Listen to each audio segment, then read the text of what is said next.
सभी के किचन और घर के कामों में कोई ना कोई दिक्कतें आती ही हैं, तो उन समस्याओं का समाधान करने के लिए मैं लेकर आई हूँ बहुत ही यूज़फुल टिप्स और हैक्स जो आपके बहुत काम आएँगे। तो वीडियो को एंड तक ज़रूर देखिएगा, पसंद आए तो लाइक करिएगा, चैनल पे पहली बार आए हैं तो सब्सक्राइब कर दीजिएगा और ज़्यादा से ज़्यादा शेयर करिएगा अपने फैमिली और फ्रेंड्स में, ताकि वो भी इन सारी ट्रिक्स को यूज़ कर पाएँ। तो इस तरीके के मॉस्किटो रिपेलेंट कंटेनर्स जो होते हैं, नॉर्मली इसको हम लोग जब फेंक देते हैं, जब ये खत्म हो जाता है, तो ये जो खाली कंटेनर्स होते हैं, आज इनका बहुत ही अच्छा यूज़ आपको बताने वाली हूँ, जिसके बाद आप कभी भी इसको फेंकेंगे नहीं।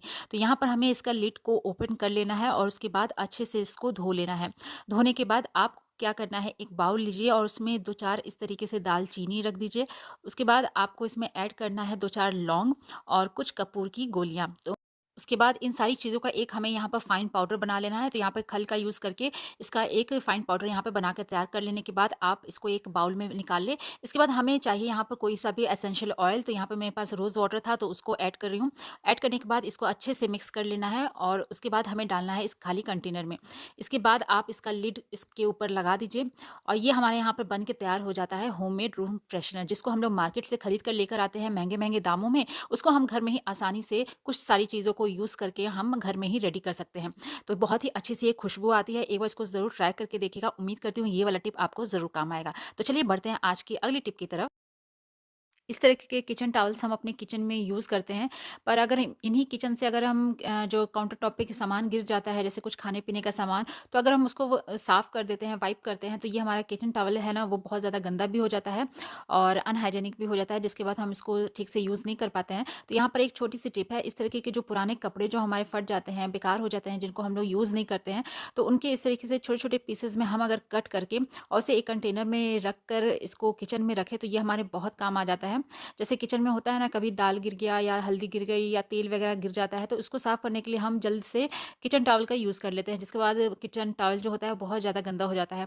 तो उसकी जगह पर आप इस तरीके के छोटे-छोटे पीसेस में कपड़े को कट करके अगर आप रखते हैं, तो जब भी आपके साथ इमरजेंसी में किचन में कुछ इस तरीके का गिरता है, तो आप उसको ईज़िली उससे वाइप करके साफ़ कर सकते हैं। आप चाहे तो इस कपड़े को फिर आप फेंक भी सकते हैं। तो इससे क्या होता है, जो हमारा किचन टॉवल है ना, वो गंदा भी नहीं होता है और इस तरीके से जो हमारे घर में पुराने जो कपड़े पड़े रहते हैं, उनका हम लोग यूज़ भी कर लेते हैं। तो उम्मीद करती हूँ ये वाला टिप भी आपको ज़रूर हेल्पफुल लगा होगा। हेल्पफुल लगा है तो प्लीज़ एक लाइक ज़रूर करिएगा। तो चलिए देख लेते हैं आज की अगली टिप कौन-सी है। ठंडियों के मौसम में अक्सर हम लोग वैसलीन का यूज़ करते हैं अपने लिप्स को सॉफ्ट रखने के लिए, ताकि वो ड्राई ना हो। कभी-कभार हम लोग क्या करते हैं, इस तरीके की लिपस्टिक अपने लिप्स पर लगाते हैं, लेकिन ये वाला जो क्रीमी लिपस्टिक होता है अगर हमारे पास ना हो, तो कभी-कभार हम लोग जैसे मैट लिपस्टिक भी यूज़ करते हैं, लेकिन वो बहुत ज़्यादा जल्दी वो ड्राई हो जाती है। लेकिन अगर आपके पास क्रीमी वाला लिपस्टिक नहीं है और इसी मैट लिपस्टिक को ही हमें लगाना है, तब आप उस वक़्त क्या करिएगा, एक छोटी-सी ट्रिक है जिसको यूज़ करके आप इस मैट लिपस्टिक को भी क्रीमी सा बना सकते हैं। तो यहाँ पर आप थोड़ा-सा ले लीजिए वैसलीन और जो जिस लिपस्टिक को आपको लगाना है ना, मैट लिपस्टिक, उसको इसमें आप थोड़ा-सा मिक्स कर लीजिए और मिक्स करने के बाद आप इसका टेक्सचर देखिएगा, बहुत ज़्यादा ये क्रीमी हो जाता है, जिसको आप अपने लिप्स पर अगर अप्लाई करिएगा ना, तो बहुत ही अच्छे से सॉफ्ट भी रहता है और हमारा जो फ़ेवरेट जो कलर रहता है, उसको हम लोग यूज़ भी कर पाते हैं। तो वैसलीन को यूज़ करके हम किसी भी मैट लिपस्टिक को इस तरीके से क्रीमी लिपस्टिक में भी चेंज कर सकते हैं। तो उम्मीद करती हूँ ये वाला टिप भी आपको ज़रूर हेल्पफुल लगा होगा। अगर हेल्पफुल लगा है तो प्लीज़ वीडियो को एक लाइक ज़रूर करिएगा। तो चलिए फटाफट से देख लेते हैं आज की अगली ट्रिक को। अक्सर बच्चों के साथ होता है कि वो स्कूल ड्रेस में जो होता है ना, पेन का दाग लगा लेते हैं, या फिर बड़े ही क्यों ना हो, उनके ड्रेस में भी, शर्ट में भी जो पेन का दाग होता है ना, वो लग जाता है। कभी-कभार जैसे इंक लीक कर जाती है तो वो उसके स्पॉट्स पड़ जाते हैं।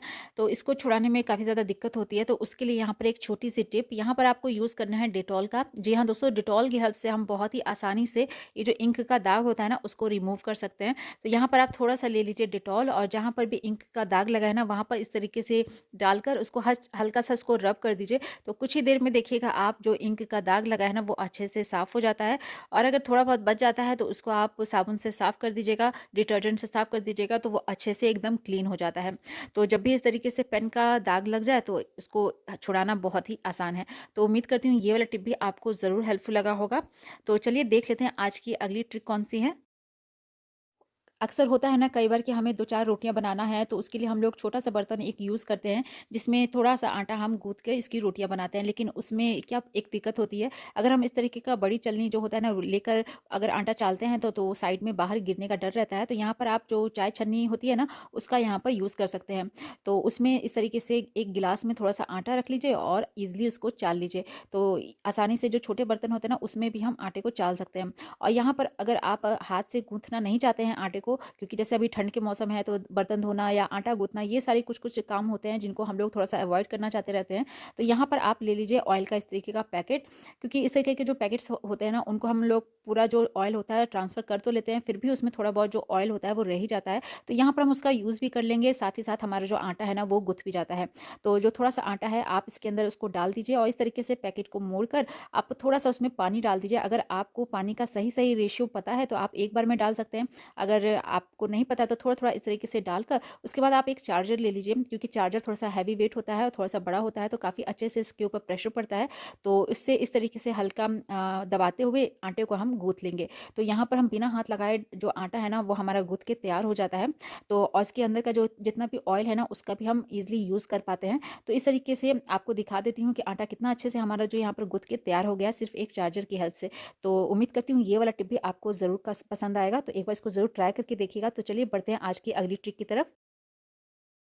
हम लोग पॉट का यूज़ करते हैं खाने को गर्म रखने के लिए, लेकिन कभी-कभार होता है ना जैसे जल्दी खाना जैसे ठंडा हो जाता है, तो उस खाने को ज़्यादा देर तक गर्म रखने के लिए आप एक यूज़ कर सकते हैं टिप को। तो यहाँ पर जब भी आप किसी भी पॉट में कैसरोल में खाना कोई भी रखने वाले हो ना, उससे पहले आप यहाँ पर गरमा-गरम पानी उसमें रख दीजिए। अच्छे से पानी जो है वो गर्म होना चाहिए। उसके बाद इसको थोड़ा-सा ढककर 5 से 10 मिनट आप इसको ऐसे ही रहने दें। 5 से 10 मिनट रहने देने के बाद आप ढक्कन खोल के इसका पानी जो है वो आप निकाल दीजिए। उसके बाद जस्ट आपको जो भी खाना रखना है ना वो आप इसमें रख दीजिए। बहुत ज़्यादा टाइम तक वो जो खाना है वो गर्म रहता है, जल्दी ठंडा नहीं होता है। तो इस ठंडियों में तो ये वाली टिप आपको बहुत काम आने वाली है। एक बार इसको ज़रूर ट्राई करके देखिएगा।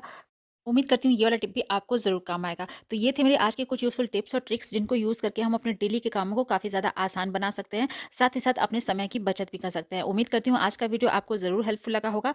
दोस्तों इनमें से अगर आपको कोई सी भी टिप अगर पसंद आई है तो प्लीज़ वीडियो को एक लाइक कर दीजिएगा। तो मिलती हूँ कल फिर नए वीडियो के साथ कुछ ऐसी यूज़फुल टिप्स और ट्रिक के साथ। तब तक के लिए गुड बाय।